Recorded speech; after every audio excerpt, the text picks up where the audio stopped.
Tjenare, David från butiken här. Framför oss här har vi en välkänd modell som har funnits med oss i många år.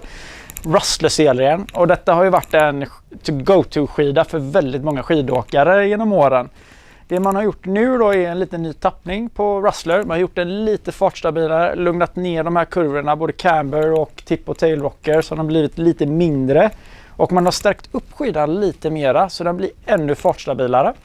Så man har den här metallplattan under foten som haft tidigare år. Men sen så har man ju då även på den nya serien slängt på en metallram kan man säga runt hela skidan. Det kommer ju göra då att när du åker de högsta hastigheterna eller när det är väldigt isigt så har du väldigt bra grepp och den känns jättestabil.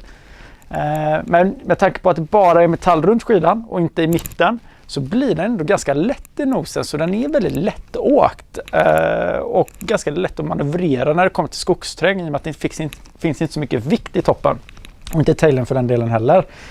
Så allround skida, all mountain skulle jag klassa det som. Kollar man på Rustler 9 som är lite smalare, åker vi ändå huvuddelen i backen, 70% kanske upp mot 80%.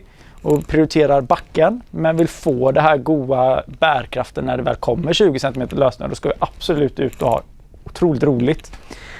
Går man upp på storebrorsan, Rustler 10, så blir det 102-104 under foten, lite beroende på längd. Så får vi ju en skida som är lite bredare. Jag tänkte säga för någon som kanske kör 60% backe, 40% off-pist. Funkar fortfarande otroligt bra i backen, men i och med att den blir lite bredare får man nog ha lite bättre teknik för att kunna få den bra på kant. Men annars, hela serien här, klockren, stabil volymskida liksom, som passar för de flesta skidåkarna.